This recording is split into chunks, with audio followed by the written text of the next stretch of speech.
Amém. Deus abençoe nossos pequenos. Palavra de Deus, queridos, abra aí a sua Bíblia. Primeira carta do apóstolo Paulo aos Coríntios.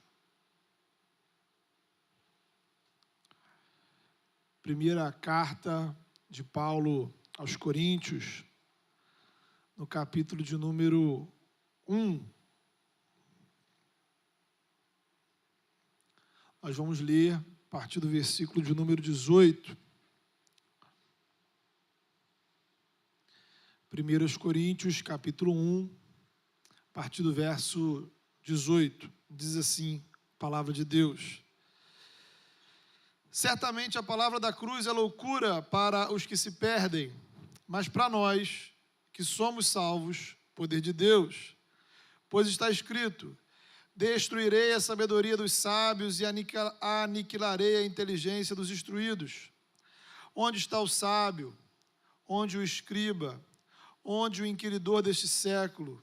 Porventura não tornou Deus louca a sabedoria do mundo? Visto como na sabedoria de Deus o mundo não o conheceu por sua própria sabedoria, aprove a Deus salvar os que creem pela loucura da pregação. Porque tanto os judeus pedem sinais, como os gregos buscam sabedoria. Mas nós pregamos a Cristo crucificado, escândalo para os judeus, loucura para os gentios. Mas para os que foram chamados, tanto judeus como gregos, pregamos a Cristo, poder de Deus e sabedoria de Deus. Porque a loucura de Deus é mais sábia do que os homens, e a fraqueza de Deus é mais forte do que os homens. Amém. Queridos, pela graça do Senhor, estamos iniciando hoje mais uma série de mensagens, a loucura do Evangelho, baseado aí nas cartas do apóstolo Paulo aos Coríntios. E a pergunta é: quem são, afinal de contas, esses coríntios, para quem Paulo escreve? Nada tem a ver, naturalmente, com os torcedores do time de futebol chamado Corinthians, né? Então, os coríntios, eles eram moradores de uma cidade grega chamada Corinto, que naquela época era uma das maiores cidades do mundo, uma das mais populosas. O apóstolo Paulo, ele visitou essa cidade na Grécia durante a sua segunda viagem missionária, que você pode depois acompanhar lá no livro de Atos, no capítulo 18. Ali Paulo permaneceu quase 2 anos, evangelizando e discipulando. E ali nasceu uma igreja. Paulo planta uma igreja naquela cidade. A igreja de Corinto é fruto do trabalho missionário do apóstolo Paulo. O interessante é que de todas as igrejas que Paulo plantou e pastoreou, a igreja de Corinto é aquela sobre a qual nós temos mais informações. Mais da metade, veja você, mais da metade de tudo que Paulo escreveu no Novo Testamento foi para a igreja de Corinto. 2 cartas. A única igreja para a qual ele escreveu 2 cartas, segundo o que nós temos aqui. E é por isso que nessas cartas nós podemos conhecer o Paulo pastor em estado puro. Paulo de Coríntios é o Paulo pastorzão de uma igreja extremamente complicada. É o Paulo que ora pela igreja, é o Paulo que chora pela igreja, é o Paulo que se irrita com a igreja, é o Paulo que se decepciona com a igreja, é o Paulo que se sacrifica pela igreja. Então, o Paulo que a gente vai compreender, perceber, descobrir nessas cartas, é um homem apaixonado pelo Evangelho, apaixonado pela igreja, apaixonado pelo ministério. E para aqueles que gostam de reclamar das igrejas de hoje em dia, é um exercício muito interessante a gente olhar para a situação da igreja de Corinto. Veja você, talvez você fique até escandalizado. Como é que Paulo pode amar uma igreja assim e ainda achar que aquelas pessoas eram santas? Era uma igreja que estava dividida em grupos, literalmente em partidos. O culto era uma confusão. Havia pessoas que se embriagavam, literalmente, no dia da ceia, com o vinho da ceia. Um determinado membro estava tendo um caso com a sua madrasta. Outros membros estavam processando uns aos outros na justiça comum.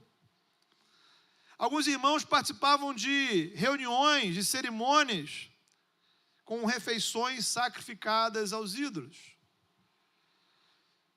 Tinha gente que achava que o casamento não deveria acontecer, que proibia o casamento. Outro grupo questionava abertamente a autoridade de Paulo como apóstolo, dizendo que Paulo era um pregador fraco demais. Então, esse pequeno apanhado de alguns problemas que a gente vai descobrindo pela carta, né? E se a gente ainda pensar que tem muito mais coisa que existia lá, que não está registrado, então a gente fica espantado com a paciência, com o amor, com o carinho com que Paulo cuidou dessa igreja. E aí, como pano de fundo para todos esses problemas doutrinários, teológicos, éticos que havia naquela comunidade, há uma questão cultural. Corinto, uma cidade grega, dominada pela cultura grega, que era a cultura dominante daquele período, primeiro século. Quando a gente pensa em Grécia, a gente pensa em quê? Lembra de quê? Né? Filosofia. Sócrates, Platão, Aristóteles e tantos outros. Todos eles eram gregos, que ensinaram muitos anos antes de Paulo. Portanto, naquela época, na época de Paulo, boa parte dos cidadãos de Corinto conhecia e era influenciada pela literatura, pela poesia, pela retórica, pelas teses, por toda a argumentação lógica dos gregos. Ao mesmo tempo, essa cultura muito intelectual, digamos assim, muito erudita, também era muito influenciada por uma religiosidade popular. Imagine uma cidade em que todo restaurante que você entrar, qualquer comida foi antes sacrificado, consagrado a alguma divindade. Em cada esquina você vai encontrar algum tipo de santuário dedicado a algum tipo diferente de Deus. Todo dia está rolando uma procissão, uma cerimônia religiosa pelas ruas. Em cada canto tem alguém oferecendo algum tipo de superstição ou adivinhação. Essa era a realidade religiosa de Corinto. E para piorar, imagine uma cidade portuária que era um grande centro de prostituição. Corinto era um centro comercial, as pessoas iam e vinham, passavam pela cidade. A coisa era tão séria que a expressão garota de Coríntio era sinônimo de prostituta. Então é uma cidade muito populosa, muita gente, muita filosofia, muita religião, muita prostituição. Essa era a realidade cultural de Corinto. A realidade que estava ao redor dos cristãos daquela cidade. A realidade que os desafiava, que os influenciava. Uma realidade muito parecida com a da nossa sociedade. Talvez nenhuma outra igreja do Novo Testamento seja tão parecida ou tão próxima de nós quanto a igreja de Corinto. Os desafios que eles tinham são exatamente os mesmos que nós temos. Como ser cristão, ser igreja, uma sociedade, uma cultura que não é cristã. Pior ainda, uma sociedade, uma cultura confusas, com muito comércio, informação, conhecimento, mas também com muita corrupção, muita promiscuidade, todo tipo de religiosidade. E nessa pluralidade religiosa, ética, intelectual, nós vamos chegar à resposta de Paulo.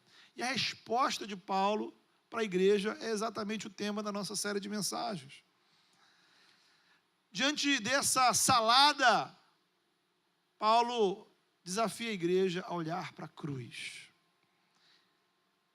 E qual é o significado da cruz nesse contexto, no contexto daquela época? É a primeira frase do nosso texto. A cruz, ela é loucura. A mensagem da cruz é loucura. O Cristo crucificado é loucura. O Deus que se revela em uma cruz é loucura. Ou seja, o Evangelho, com todos os seus desdobramentos éticos e doutrinários, espirituais, o Evangelho, ele contraria a lógica e a razão humana. E é nessa insanidade que está a nossa esperança. A saída de Paulo para os Coríntios e para cada um de nós, que nesse mundo, nesse tempo, está confuso, perdido, desorientado, não é olhar para a sociedade, não é olhar para a cultura, é olhar para a cruz. A nossa referência, o nosso ponto de referência espiritual é a cruz. E ao longo dessa série que nós estamos iniciando hoje, a nossa ideia justamente é perceber como o Evangelho responde aos problemas, às crises espirituais, às crises que nós enfrentamos como cidadãos desse mundo, às crises que nós enfrentamos dentro e fora da igreja, buscando respostas que, aos olhos do mundo, segundo o parâmetro do mundo, parecerão absurdas. Respostas que, do ponto de vista humano, é uma loucura, não faz sentido, não tem lógica. Mas são as respostas de Deus para as nossas vidas. E a partir do texto que lemos, nessa manhã eu queria conversar um pouco sobre a loucura do Evangelho revelada na cruz. A loucura de Deus e a fraqueza de Deus reveladas na cruz do Calvário. Paulo, note bem, ele faz referência a dois tipos de pessoas: os judeus e os gregos. Ele diz que os judeus pedem sinais. Isso porque os judeus esperavam um Salvador, um Messias, que viesse e demonstrasse o seu poder, fazendo coisas extraordinárias. Os gregos, por sua vez, buscavam sabedoria, isto é, todos aqueles que estavam influenciados pela cultura grega, colocavam a sua confiança naquilo que lhes parecia racional, tinha que ter lógica, fazer sentido para a sua mentalidade. E aqui a gente pode perceber, detectar dois tipos de espiritualidade, que a gente pode chamar de espiritualidade do padrão judaico e espiritualidade do padrão grego. Muita gente ainda hoje segue o padrão judaico, isto é, estão atrás de sinais, manifestações sobrenaturais.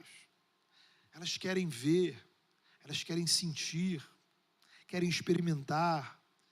E aí, de repente, nessa busca, nessa procura religiosa, algo poderoso acontece diante dos seus olhos. Você viu, aconteceu. Ora, só pode ser Deus. E aquilo te prende. E aí você fica preso a esse ciclo religioso, a busca constante pelo extraordinário, pelo poderoso, algo que apenas o mundo espiritual pode dar para você. E aí você vai atrás, para você, para sua família, para os seus amigos, seja onde for. Na casa, no terreiro, no centro, no templo, no santuário, na igreja, na esquina, perto ou longe. Você vai, porque você precisa dos sinais, você precisa do poder. Você não está buscando a religião certa. Você não está buscando a verdade espiritual sobre Deus. Você está em busca do poder. O poder que de alguma forma solucione o seu problema e te traga benefícios. Saúde, dinheiro, felicidade, sucesso, amor, sexo, vingança, proteção e por aí vai. O lance é ser poderoso. Enquanto tiver sinais, você estará lá. Se os sinais acabarem, você vai em busca de um outro lugar que ofereça a mesma coisa. É a perspectiva de muita gente que frequenta a igreja. A pessoa vem ao culto, senta e pensa assim, bem, se o meu desejo se realizar, se aquele milagre que eu estou esperando acontecer, é nessa igreja que eu vou ficar. Você quer a igreja que tenha poder, o culto que tenha poder, os seus olhos querem ver o sobrenatural acontecer. Esse é o padrão judaico da coisa. Há também o padrão da espiritualidade grega. Aqui é uma coisa um pouco mais sofisticada. É a pessoa que está em busca de sabedoria. Nesse padrão, a pessoa quer informações. Ela quer analisar para ver se faz sentido, ou seja, ela está em busca de uma espiritualidade que atenda aos seus requisitos intelectuais. Ela avalia a religião pelos valores que ela defende. Tem que ter lógica, tem que fazer sentido. A cultura determina para ela a melhor religião. É a pessoa que ouve o evangelho com a seguinte expectativa: o evangelho precisa corresponder ao que ela pensa, ao que ela valoriza, ao que ela acha racional. A sua mente, então, se torna o critério. Então, note, temos aqui dois padrões de religiosidade. E diante desses dois padrões, Paulo nos convida a olhar para a cruz. A verdade de Deus está na cruz. Só que a cruz, ela não passa no teste das verdades, dos padrões culturais. Os que buscam sinais e poder, olham para a cruz e veem justamente o inverso. A cruz é lugar de sofrimento. A cruz é lugar de fraqueza, de humilhação, de vergonha, de dor, de morte, do ponto de vista humano. Não há milagre nem poder em um homem morto na cruz. Na perspectiva humana, a morte na cruz é símbolo de derrota, não de vitória. Na nossa cultura, o vencedor é o que mata, não o que morre. De forma que o Salvador que foi crucificado é escandaloso para os judeus. Muito menos irracional. Que sentido faz colocar a minha esperança em alguém que foi cruelmente crucificado? Que lógica tem a minha esperança depender de alguém que foi condenado pelos religiosos, pelas autoridades? É loucura. E é justamente a loucura do Evangelho, a loucura da cruz. Não se trata do que você considera razoável, não se trata do que você considera racional, não tem a ver com o que a nossa cultura valoriza, não tem a ver com os padrões da sociedade, não tem a ver com o que você está sentindo ou está vendo, tem a ver com um fato e a explicação desse fato. Deus enviou o seu Filho ao mundo. O Filho de Deus se tornou ser humano. O Filho de Deus se entregou à morte para nos dar salvação. O que o Evangelho nos mostra é que de todos os santuários, de todos os altares, de todos os rituais, de todas as histórias, de todas as ideias, de todos os livros, de todas as religiões, o único lugar em que você encontra Deus, o verdadeiro Deus, é na cruz do Calvário. A cruz é o lugar estabelecido por Deus, pelo Criador. Ele escolheu ser encontrado por nós na cruz. Aprove a Deus, diz Paulo, ser encontrado não na sabedoria deste mundo. Aprove a Deus, ou seja, Deus decidiu, escolheu, optou. Ser encontrado onde? no Cristo crucificado. É nesse evento que a humanidade vai considerar loucura, fraqueza, que Deus demonstra o seu poder e sabedoria. Aqueles que buscam poder encontrarão o verdadeiro poder de Deus na cruz. Aqueles que buscam sabedoria encontrarão a verdadeira sabedoria espiritual na cruz. Deus estabeleceu a cruz como único ponto de encontro entre Ele e a humanidade, porque a cruz, queridos, é a contradição absoluta, a contradição total, completa, entre Deus e a humanidade pecadora. A cruz representa o pior do ser humano, o pior. Não há nada de bonito na cruz, não há nada de elegante, sofisticado. E Deus resolveu ser encontrado ali, porque Ele tornou louca a sabedoria deste mundo. É uma grande inversão. Onde é que encontramos o poder dos poderes? Onde é que encontramos o Todo-Poderoso? Onde é que encontramos aquele que é onisciente, onipotente, onipresente? Onde é que encontramos o Criador de todas as coisas? Onde encontramos a essência do poder divino? Não nos caminhos da nossa inteligência, não nos caminhos da nossa cultura, não nos caminhos do nosso conhecimento, não nos caminhos da nossa moralidade, não nos caminhos daquilo que a gente acha poderoso. É em Jesus, no Jesus crucificado, onde encontramos esse Deus que é santo, santo, santo, santo, o que é totalmente puro, o que é perfeito, o que não tem maldade nem pecado. Onde o encontramos? Na cruz do Calvário, em Jesus crucificado. E quais são as verdades espirituais, queridos, que essa loucura da cruz nos apresenta? Vamos falar de algumas delas. Em primeiro lugar, é pela cruz que nós conhecemos Deus. Na cruz, Deus revelou a sua identidade, a identidade pela qual Ele quer ser conhecido.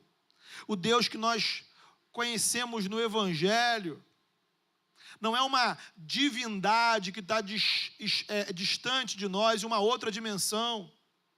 O Deus do Evangelho não é uma divindade que está no céu, aguardando o ser humano apresentar oferendas. Se você apresentar a oferenda certa, Ele veio ao seu encontro. O Deus do Evangelho não é uma divindade que está sentada no trono, esperando os vencedores da competição religiosa, da competição moral. Deus não está aguardando os melhores chegarem até Ele. A cruz revela a loucura de Deus para os nossos padrões. A loucura de um Deus que vem ao nosso encontro, a loucura de um Deus que vem não para impor a sua vontade, mas para se entregar por nós. A loucura de um Deus que não veio para fazer guerra, mas veio para se tornar vítima. A loucura de um Deus justo que se permite ser condenado por pessoas injustas, corruptas, gananciosas. A loucura de um Deus que se sacrifica por amor a seres humanos que não o amam e nem merecem ser amados. A loucura de um Deus que se doa por aqueles que nada têm para lhe dar em troca. A loucura de um Deus que permite que o seu único filho sofra todo tipo de violência, humilhação, para que eu e você, pecadores, nos tornássemos filhos de Deus. A loucura de um Deus que não pede, mas dá, que não exige, mas oferece, que não espera, Ele vem. Ele vem. É a cruz, queridos, é na cruz que nós conhecemos a identidade desse Deus. Sem a cruz, nós criamos deuses segundo a nossa imagem e semelhança. E há vários por aí. Sem a cruz, sem a crucificação, criamos uma espiritualidade de deuses poderosos, de deuses inteligentes, conforme a nossa concepção de poder, conforme a nossa concepção de sabedoria. Enquanto que o verdadeiro Deus se fez conhecido na fraqueza e no absurdo da cruz. Então a cruz, queridos, nos revela a identidade de Deus.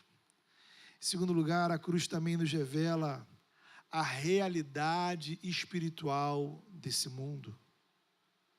Porque a cruz desmascara a hipocrisia humana. A cruz mostra a podridão espiritual do ser humano, que diante do Filho de Deus em pessoa, só enxergou uma saída, a morte. A cruz nos revela o tamanho das trevas que nos dominam, que dominam o nosso coração.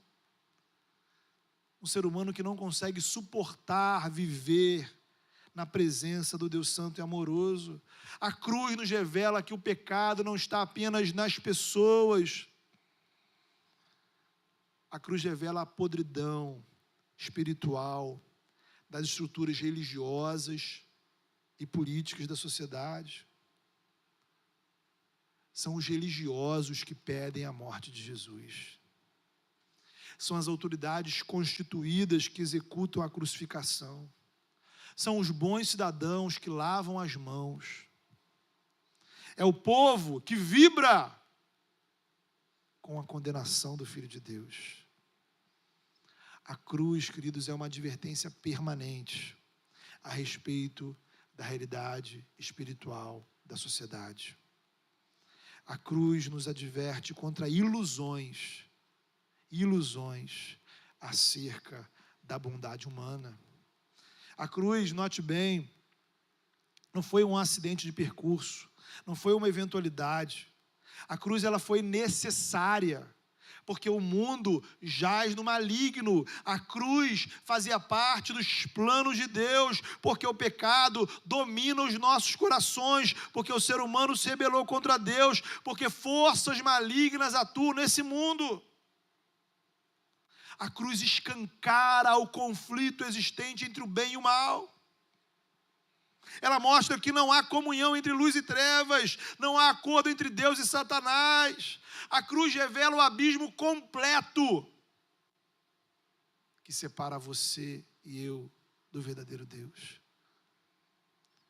Um abismo que para nós é intransponível. Mas aí nós vemos a graça de Deus. O poder de Deus se manifesta na fraqueza. A sabedoria de Deus se manifesta no absurdo. A loucura de Deus é mais sábia que a sabedoria humana.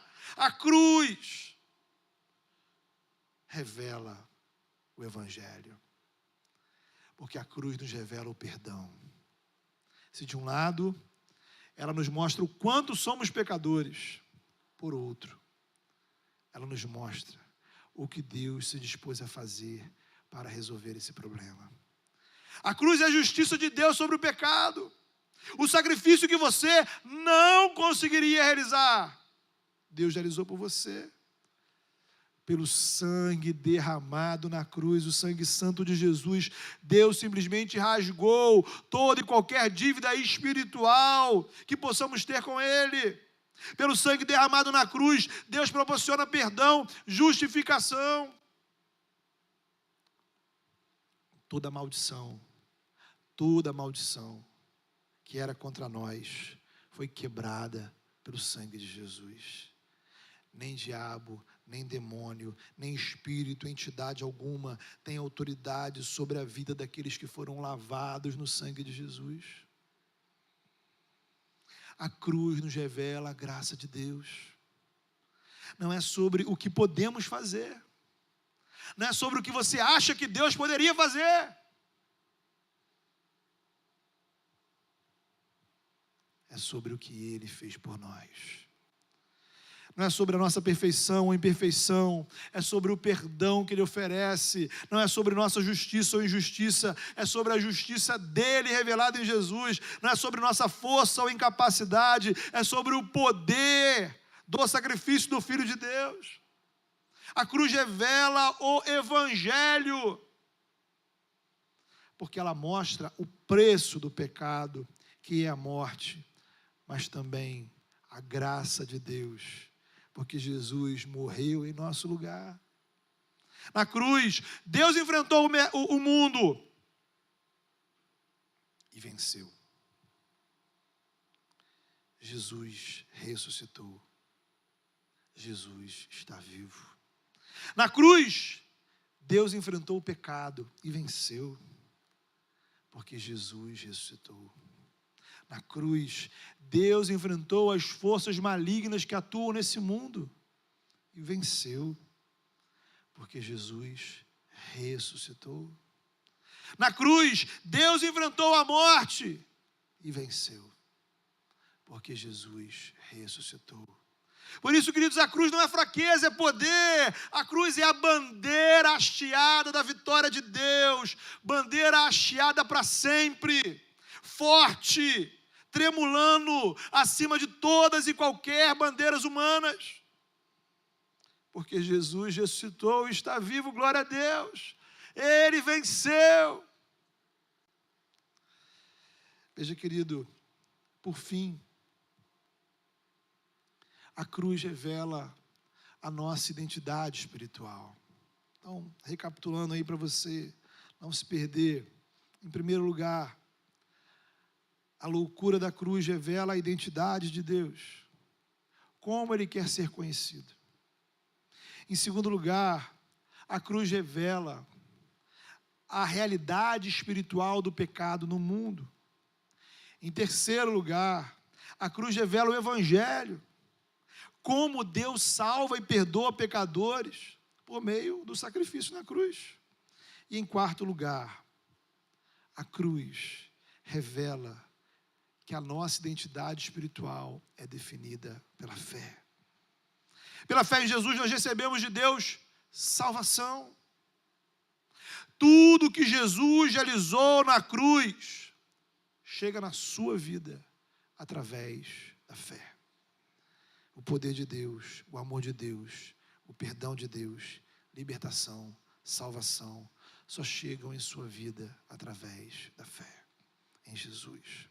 A nossa identidade espiritual, ela não é definida por nossas realizações religiosas. Deus não avalia a sua vida por meio dos critérios da sociedade e da cultura. Deus olha para o seu coração, em quem você crê, em quem você põe sua confiança.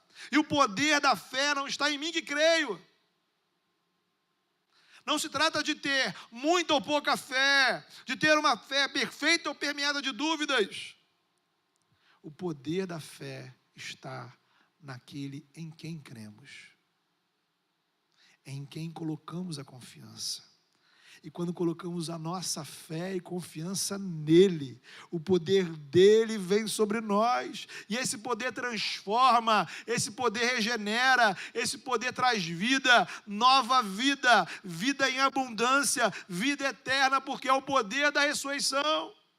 A cruz que simboliza a nossa vitória é a cruz vazia, porque o Cristo que nela morreu, ressuscitou, está vivo. Vida que o Senhor nos traz, selada pela presença do Espírito Santo, derramado sobre o coração daqueles que creem. O texto, queridos, fala daqueles que se perdem e daqueles que se salvam. Os que se perdem são aqueles que continuam olhando a cruz como absurda. Imagine você.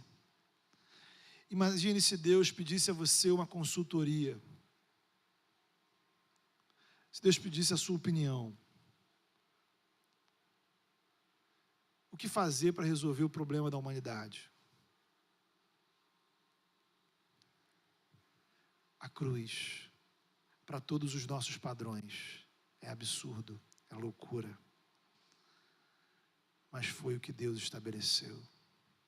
Para aqueles que buscam sinais, poder, lógica, razão, racionalidade, talvez na sua busca religiosa você possa encontrar muita coisa que faça sentido para você, muita coisa sobrenatural, poderosa, interessante. Mas a única maneira, a única forma de você encontrar Deus, relacionamento com Deus, salvação, perdão, é crendo e confiando no Cristo crucificado. No Cristo crucificado. Então, querido, nessa manhã, nosso desafio é olhar para a cruz. É olhar para a cruz. Feche seus olhos, vamos orar. Faça esse exercício nesse momento. Faça o exercício de você olhar para o sacrifício de Jesus e diga para o Senhor que você crê. Diga para o Senhor que você acredita. Diga para o Senhor que você confia. Diga ao Senhor palavras de adoração, porque Ele é o Deus que entregou o Filho dele por você. Diga palavras de gratidão, porque Ele é o Deus que pagou o preço para perdoar todos os seus pecados. Diga palavras que louvem o Senhor, porque não há condenação, não há maldição, nada na sua vida, porque tudo foi tirado pelo poder do sangue de Jesus. Diga ao Senhor palavras que reconheçam que você confia nele como seu único e suficiente Salvador. Apresente ao Senhor aquilo que te angustia, aquilo que te entristece. Talvez o amor de Deus não faça sentido para você. Talvez a obra de Deus não atenda aquilo que você entenda como correto, adequado, lógico. Mas submeta ao Senhor nessa hora a sua razão. Submeta ao Senhor nessa hora a sua racionalidade. Não se trata do que você entende. Não se trata de fazer sentido para você. Se trata do que Deus fez. Não precisa fazer sentido. Precisa ser verdade. E a verdade de Deus é que o Filho de Deus morreu na cruz por nós. A verdade de Deus é que no sangue de Cristo nós encontramos redenção. Talvez você não esteja sentindo grandes coisas na sua vida. Talvez você não esteja vendo atos sobrenaturais acontecendo.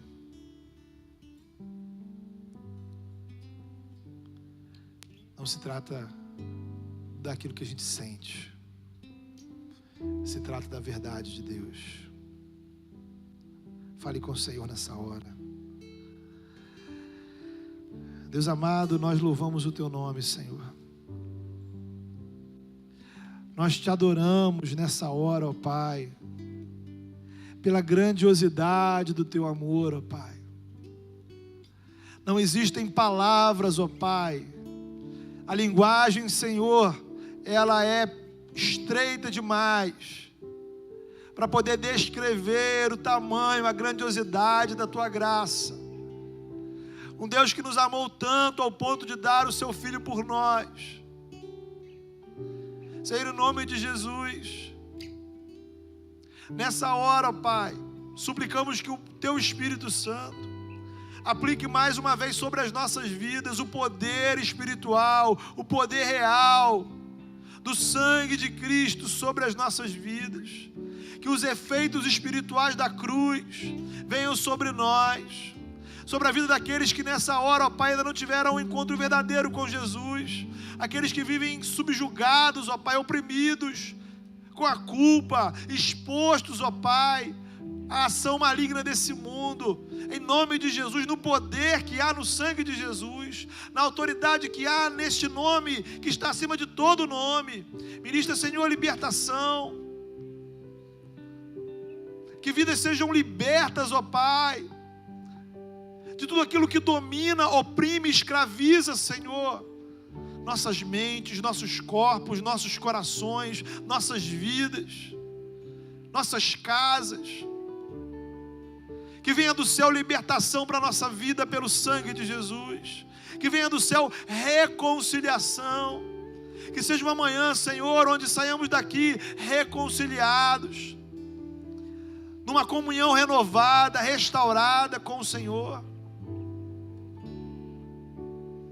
Que possamos, ó Pai, ter paz no nosso coração diante do Senhor. Ó Pai amado, nos ajuda a entender, ó Pai, que esse mundo ao nosso redor é um mundo corrompido, Senhor. Livra-nos das ilusões. Livra-nos, ó Pai, das ilusões. E ajuda-nos, ó Pai, a colocar a nossa fé, a nossa confiança tão somente em Jesus Cristo. No Cristo que se crucifica, que se entrega, que se dá por nós. Em nome de Jesus, ó Pai, que o poder da cruz seja o poder que venha trazer conversão, que venha trazer renovação. Que esse amor, ó Pai, incrível, possa nos inspirar, possa nos motivar a viver uma vida, Senhor, sob o paradigma, a referência da cruz, para a glória do Teu nome. Em nome de Jesus, Teu Filho, nosso Salvador, nós oramos.